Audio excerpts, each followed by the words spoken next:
తిరుప్పావై 14వ యొక్క పాసురము అర్థాన్ని తెలుసుకుందాం. 14వ పాసురం. నీలాతుంగస్తనగిరితటీ సుప్తముద్బోధ్య కృష్ణం పారార్ధ్యం స్వం శృతిశతశిర సిద్ధ మధ్యాపయంతి స్వోచ్ఛిష్టాయాం స్రజినీ గలితం యా బలాత్కృత్యా భుంక్తే గోదా తస్యై నమః ఇదమిదం భూయ ఏవాస్తు భూయః. ఈరోజు 14వ పాసురం.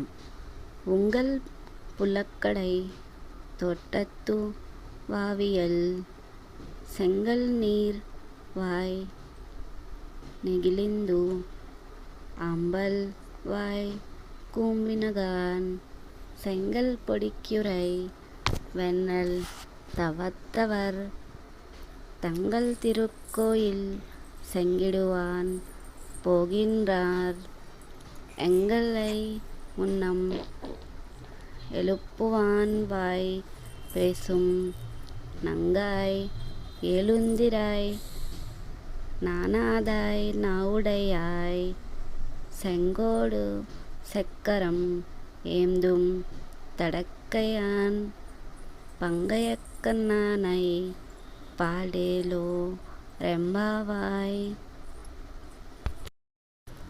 ఒక గోపిక ముందుగా వచ్చి మమ్మల్ని లేపుతాను అని మాట ఇచ్చిన పరిపూర్ణమైన వనిత.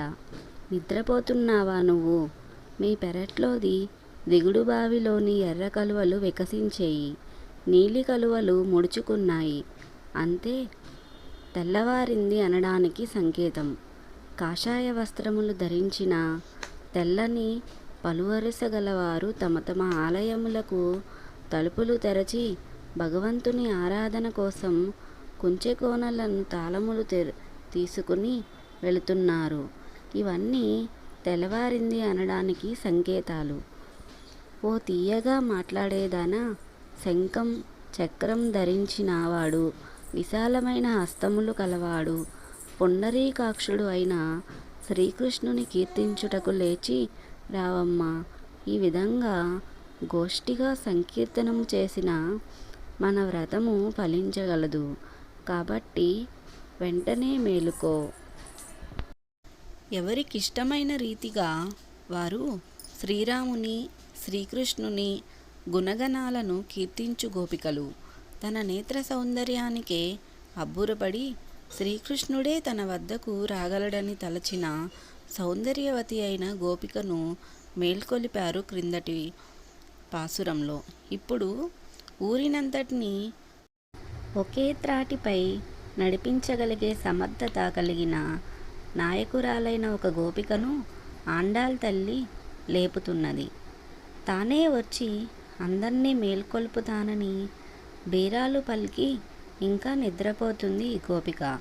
తన పెరట్లోని దిగుడు బావిలోని కలువలు తామరలను చూసుకొని మురిసిపోతున్నది ఈమె.